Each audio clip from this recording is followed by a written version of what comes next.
તમને બધાને એક પ્રશ્ન પૂછું છું અને જે વિડીયો આ જોવે છે એને પણ પ્રશ્ન પૂછું છું. એનો જો સાચો જવાબ તમને આવડી ગયો તો આ 500 રૂપિયાની નોટ છે એ તમારી થઈ જાય. ઓકે, પ્રશ્ન હાવ હેલો છે અને ખૂબ જ જોરદારનો છે. આખા દેશ આખી દુનિયા એ વસ્તુ કરતી હશે પણ એ ખબર નથી. આજે મહાશિવરાત્રી છે. મહાશિવરાત્રીના દિવસે લોકો ભોળાનાથને દૂધ ચડાવવા જાય છે, પગે લાગે છે, હાર ચડાવે છે, શેરડીનો રસ ચડાવે છે. પણ મહાશિવરાત્રી શું કરવા મનાવવામાં આવે એ નથી ખબર. તો તમે બધા કહો તો હાલો ભાઈ, તું કહેતો મહાશિવરાત્રી કેમ મનાવવામાં આવે છે? ખબર છે? નથી ખબર ભાઈ તને? ભોળાનાથનો જન્મદિવસ છે. જન્મદિવસ છે. સાચું પાકું છે ખોટું? પાક્કું. પાકું છે. મને નથી લાગતું, તને શું લાગે છે? હે મિત્રો, લાખો કરોડો લોકો રોજ ભગવાન શિવને પૂજા કરે છે. અમુક લોકો સવારે રોજ જાય છે તો પણ એમને ખ્યાલ નથી કે શિવરાત શું કરવા મનાવવામાં આવે છે. તને ખબર છે બુરા ત્યાં એમ કીધું જન્મદિવસ છે? પાકું છે? પાક્કું. કોણે કીધું તને? યાદ છે. એમને જન્મદિવસ એટલે એનો મતલબ શું થયો? ત્યારે એમનો જન્મદિવસ થયો એમ જન્મ થયો હતો? નહીં, તારો જવાબ ખોટો છે. હરખી હજી એકવાર હરખું વિચારો મિત્રો. લાખો લોકો છે એ રોજ ભગવાન શિવની પૂજા કરી રહ્યા છે. લાખો લોકો છે એ ભગવાનને રોજ પૂજા કરવા જાય, પગે લાગવા જાય છે, દૂધ ચડાવે છે, ઘણું બધું અલગ અલગ કરે છે ભગવાન શિવ માટે.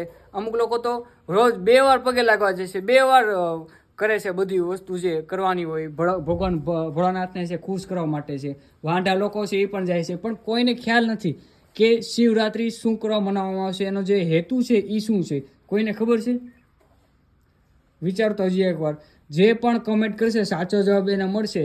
મને જો ખબર પડી કે આ ભાઈનો કમેન્ટ કરીને જવાબ જો સાચો છે તો એમને હું ગૂગલ પે, ફોન પે કરી દઈ 500 રૂપિયા. અને તમારે બેમાંથી જેનો જવાબ સાચો હશે બેને હું આપવાનો છે 500 રૂપિયા. હાલો હજી એક હરખું વિચારો. તમે જવાબ પૂરા, તું જવાબથી થોડોક જ નજીક હતો. તું જન્મદિવસની બદલે થોડુંક બીજું કાંઈક બોલી ગયો ને તે તારો જવાબ સાચો થઈ જાય. હવે તમારે બેને કહેવાનું છે કે શિવરાત્રી શું કરવા મનાવવામાં આવે છે. લાખો હજારો આખી દેશ દુનિયામાંથી લોકો અલગ અલગ દેશ છે એમાંથી લોકો ભગવાનને પૂજા કરવા જાય છે. હાલ બોલતો. શંકર ભગવાનની અને પાર્વતી લગ્ન થયા હતા. ના, જવાબ ખોટો છે. થોડોક હજી તું હાવ બાજુમાં આવી ગયો છે. થોડોક જ જવાબ. નહીં, એવું કાંઈ નથી. લાખો લોકો મિત્રો છે સોમનાથ છે, મલ્લિકાર્જુન, જેટલા જ્યોતિર્લિંગ છે ત્યાં પગે લાગવા જતા હોય છે.